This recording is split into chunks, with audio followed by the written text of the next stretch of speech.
Hello students, class 12 chemistry. Last time पे हमने refining of metal के 4 मेथड डिस्कस कर लिए थे। Distillation, and second one is liquation, third electrolytic refining and fourth one is the zone refining या zonal refining भी उसे बोलते हैं। आज हम डिस्कस करेंगे fifth method of the refining of the metal, vapour phase refining. Vapour phase नाम से आपको पता चल रहा होगा, वेपर फेज रिफाइनिंग यानी कि मेटल को हम कन्वर्ट करेंगे किसमें, वेपर फेज में, then decomposition to give the pure metal. तो डिस्कस करते हैं। This method is based on the fact that certain metals are converted to their volatile compounds. Volatile compounds को वेपर भी बोलते हैं, वेपर कंपाउंड जो vapour phase में होती हैं।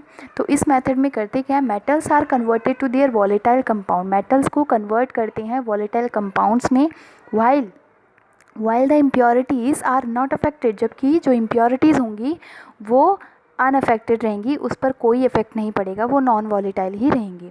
During the compound formation, the compound form decomposes on heating, जब हम हीट करेंगे जो कंपाउंड फॉर्मेशन हो जाएगा उसको हीट करेंगे to give the pure metal, उसके बाद हमारा प्योर मेटल हमें मिल जाता है। तो इस मेथड में हमारी 2 रिक्वायरमेंट्स हैं। The 2 requirements are the metal should form a suitable compound with a suitable reagent, कि मेटल एक हम कंपाउंड यूज़ करेंगे, रिएजेंट यूज़ करेंगे, सुटेबल रिएजेंट, वो सुटेबल रिएजेंट मेटल के साथ एक सुटेबल कंपाउंड बनेगा। This compound is the volatile, unstable and थोड़ी टेम्पररी स्टेट के लिए बनता है। सेकंड, दिस वॉलेटाइल कंपाउंड, जो कंपाउंड फॉर्म होगा इस रिएजेंट के साथ, this volatile compound should be easily decompose हो जाएगा ऑन हीटिंग, जब हम हीट करेंगे, so that the metal can be easily recovered. फिर हम जब वो डिकम्पोज हो जाएगा और मेटल हमें आसानी से मिल जाएगी। फॉर दिस मैथड निकल is mostly use for this method, निकल की रिफाइनिंग के लिए इस मैथड को यूज़ किया जाता है। This method is known as the Mond process, इस प्रोसेस को कहते हैं हम मॉन्ड प्रोसेस, निकल की रिफाइनिंग को। इन दिस मैथड होगा क्या, निकल इज़ हीटेड इन इस steam of carbon monoxide, carbon monoxide के साथ निकल को हीट करते हैं। कार्बन मोनोऑक्साइड यहाँ पर एक रिएजेंट की तरह एक्ट करेगा टू फॉर्म द वॉलेटाइल निकल टेट्रा कार्बोनिल कंपाउंड। निकल आपको दिख रहा होगा रिएक्शन में Ni, this is the impure निकल, जिसे हम क्रूड मेटल बोलते हैं। तो इम्प्योरिटीज़ इसमें प्रेजेंट है। जब हम इसमें रिएजेंट डालेंगे कार्बन मोनोऑक्साइड, तो कार्बन मोनोऑक्साइड निकल के साथ एक टेट्रा कार्बोनिल कंपाउंड बनाता है। This is the volatile compound, unstable at 350 kelvin, 330 to 350 kelvin temperature पर जब हम इसे हीट करेंगे तब ये एक टेट्रा कार्बोनिल कंपाउंड बनाएगा। This is the volatile compound. Then volatile compound to decomposes at 470 kelvin पर, 470 केल्विन पर डिकम्पोज होकर क्या बनाएगा, हमारा प्योर मेटल एंड कार्बोनिल जो है हमारा वो अलग हो जाएगा। ये हम निकल के लिए हम ज़्यादा यूज़ करते हैं मेथड। जो नेक्स्ट मेथड है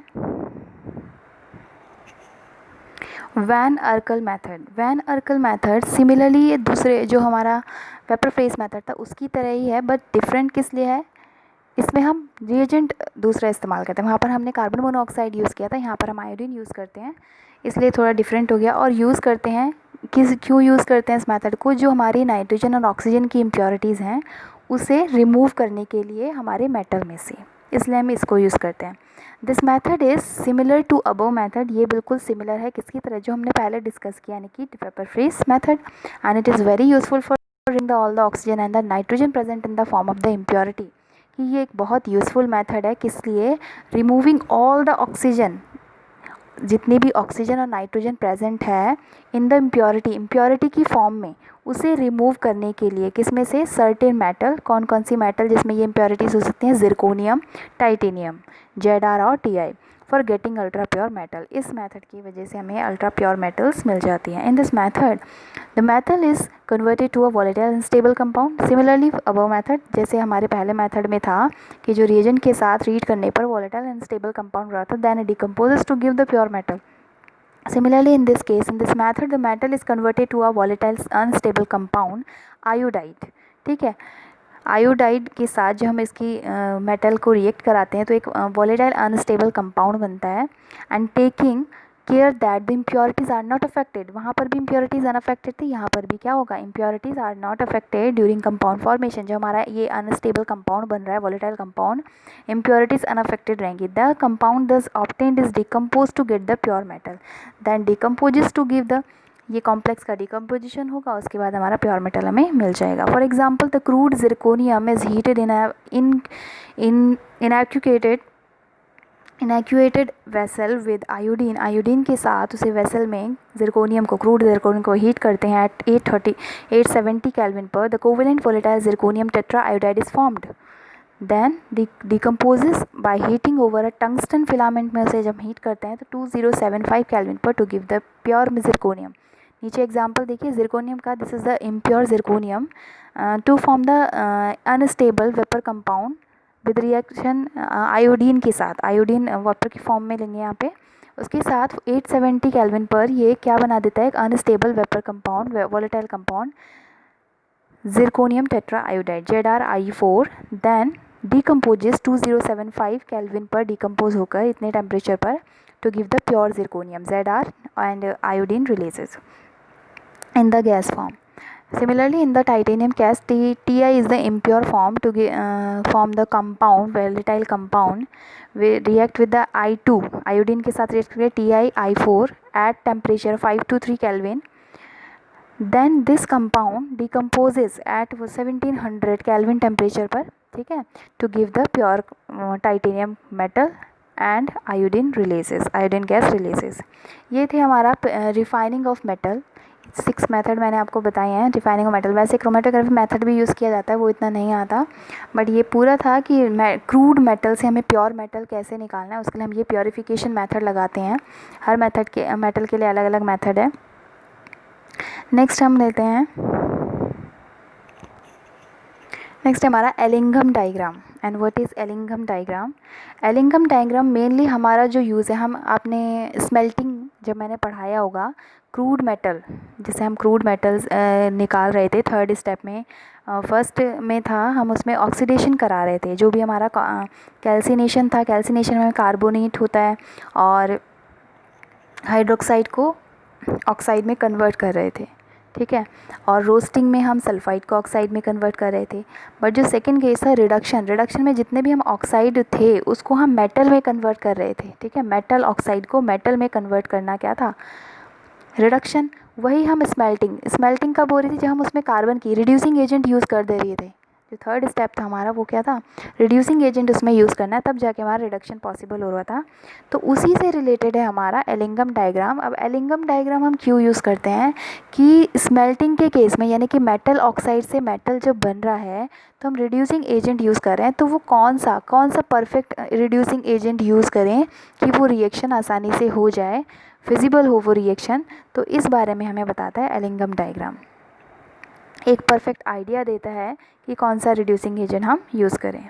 तो उसको एलिंगम डायग्राम को पढ़ने से पहले हम थर्मोडायनेमिक प्रिंसिपल ऑफ मेटलर्जी में ऐसे कौन कौन से थर्मोडायनेमिक प्रिंसिपल हैं जो हम यूज़ करेंगे, उनके बारे में हम देख लेते हैं। First of all we discuss about the previous topic smelting आपको मैं पहले भी पढ़ा चुकी हूँ, बट यहाँ पे एक बार रिवाइंड करा देती हूँ कि reduction of metal oxide to metal with the help of reducing agent, this is called the smelting. Smelting क्या होती है, मेटल ऑक्साइड को मेटल में कन्वर्ट करना, ये एक रिडक्शन प्रोसेस है। अब रिडक्शन प्रोसेस के लिए कोई रिड्यूसिंग एजेंट भी चाहिए होगा, तो एमओ, ये रिएक्शन आपको दिख रही है MO, reducing agent may be carbon monoxide और may be other metal to form the metal. Ellingham diagram to give you a perfect idea of reducing agent, ठीक है, रिड्यूसिंग एजेंट को चूज़ करने का एक आइडिया देता है एलिंगम डायग्राम।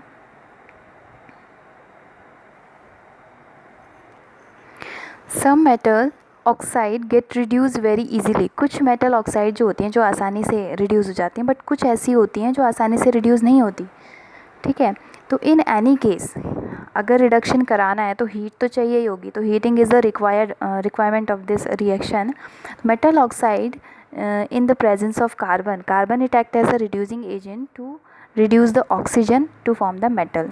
स्मेल्टिंग के प्रोसेस में अब हम हीट दे रहे हैं, ठीक है, हीट हमें देनी पड़ेगी, तो delta H will be positive. It is delta H positive का मतलब क्या है, एंडोथर्मिक रिएक्शन। तो स्मेल्टिंग रिडक्शन एक कैसी प्रोसेस है, एंडोथर्मिक प्रोसेस है, क्योंकि हम इस प्रोसेस के लिए क्या दे रहे हैं, उसको हीट दे रहे हैं, एनर्जी प्रोवाइड कर रहे हैं to completion of the reaction. Then this another topic is the study of variation in temperature during thermal reduction is known as the pyrometallurgy। एक ये छोटी टर्म में नीट के एग्ज़ाम में आपका आया था कि पायरोमेटलर्जी क्या है। तो pyrometallurgy study of variation in temperature, ठीक है, टेम्परेचर की स्टडी करना, उसके वेरिएशन की, कि टेम्परेचर कैसे वेरी कर रहा है, डिफरेंट हो रहा है, चेंज कितना हो रहा है टेम्परेचर में, कब, during thermal reduction, thermal reduction के टाइम टेम्परेचर का चेंज जो हो रहा है उसके बारे में जो हम स्टडी करते हैं, तो वो किसके अंदर आता है, पायरोमेटलर्जी, ठीक है।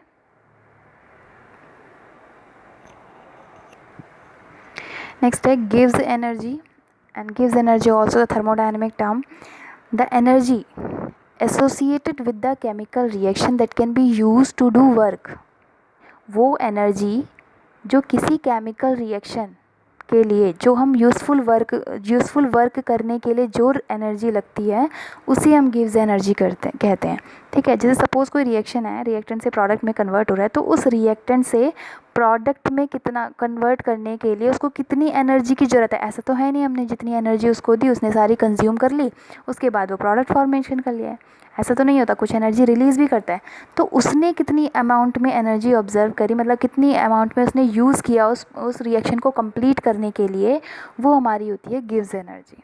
तो गिव्स एनर्जी हम कैसे निकालते हैं, it is denoted by the delta G, and delta G equals to delta H minus T delta S.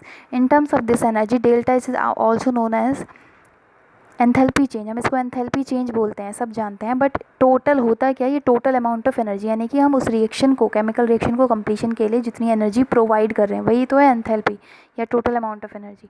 तो delta H is the enthalpy change, total amount of energy, and T temperature, delta S is the entropy change. Entropy change को हम और भी क्या कह सकते हैं, randomness of the system, system का रेंडमनेस कितना है, उसमें क्या चेंज हो रहा है, तो delta S is the entropy change. Role of reducing agent, अब यहाँ बात आ रही है एलिंगम की कि रिड्यूसिंग एजेंट जो आइडिया देता है कि कौन सा रिड्यूसिंग एजेंट ज़्यादा बेस्ट है, तो उसके लिए आपको पता भी होना चाहिए रिड्यूसिंग एजेंट का रोल क्या है। तो एक metal oxide it is converted to metal, ये आपको पता है, उसके लिए हम रिड्यूसिंग एजेंट यूज़ करते हैं।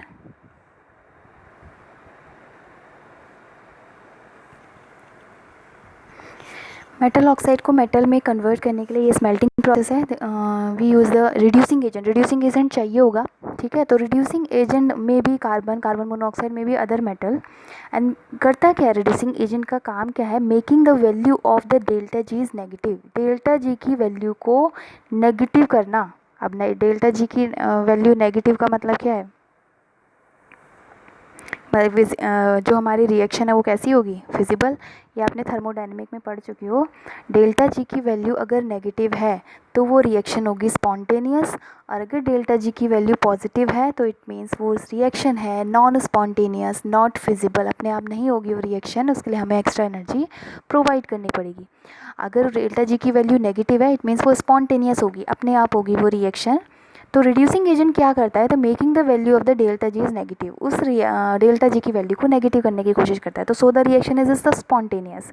एक्सपेरिमेंटली देखा गया फॉर एग्जांपल कि जो FeO है, आयरन ऑक्साइड को जब हमने रिडक्शन किया तो हमने हीट दी है जब उसको, तब जाके उसका रिडक्शन हुआ है to metal Fe and half O2 releases, ठीक है। तो इसके लिए हमें एनर्जी देनी पड़ी, इसमें कोई हमने रिड्यूसिंग एजेंट यूज़ नहीं किया है। Delta G equals to positive, यानी कि डेल्टा जी की वैल्यू कैसी है, पॉजिटिव है, अबाउट +40 वैल्यू, यानी कि हमने +40 वैल्यू का मतलब है उसे एनर्जी प्रोवाइड करी है, प्लस में वैल्यू है, एनर्जी प्रोवाइड करी है for the completion of the reduction के लिए, नॉट फिजिबल। तो डेल्टा जी की पॉजिटिव का मतलब है, डेल्टा जी की वैल्यू जो पॉजिटिव है, नॉट फिजिबल मतलब नॉन स्पॉन्टेनियस है, अपने आप रिएक्शन नहीं होगी, हमें एनर्जी देनी पड़ेगी। बट जब हमने इसमें ऐड किया कार्बन मोनोऑक्साइड की रिएक्शन, आपको पता है, तो कार्बन जो होता है ऑक्सीजन के साथ आसानी से रिएक्ट कर लेता है, तो आप मतलब हमें उसमें कोई एनर्जी तो नहीं देनी पड़ती, अपने आप रिएक्शन का स्पॉन्टेनियस प्रोसेस है। It means delta G is the negative, delta G की वैल्यू कैसी होगी, नेगेटिव, अबाउट -100। आप रिएक्शन देख भी रहे होंगे, C + half O2 gives the CO, carbon monoxide, to form the delta G is negative about -100। तो this reaction is the feasible, मतलब नॉन स्पॉन्टेनियस। डेल्टा जी की वैल्यू नेगेटिव का मतलब है कैसी है, वो स्पॉन्टेनियस प्रोसेस है। जब हमने इस FeO का जो रिडक्शन है वो Fe के में जब कन्वर्ट करना है, हमने रिड्यूसिंग एजेंट ये CO कार्बन मोनोऑक्साइड के साथ करवाया, तो उसने क्या किया, इसकी डेल्टा जी की वैल्यू को कम किया। देखिए आप रिएक्शन ये देखिए, ये जो हाफ O2 हमने इन दोनों को रिएक्शन को ऐड किया है, ठीक है, इन दोनों को ऐड किया, ऐड हाफ O2 है, हाफ O2, ये वाला हाफ O2 और ये वाला हाफ O2 क्या हो जाएंगे, कैंसिल हो जाएंगे। उसके बाद आपका बचेगा क्या, FeO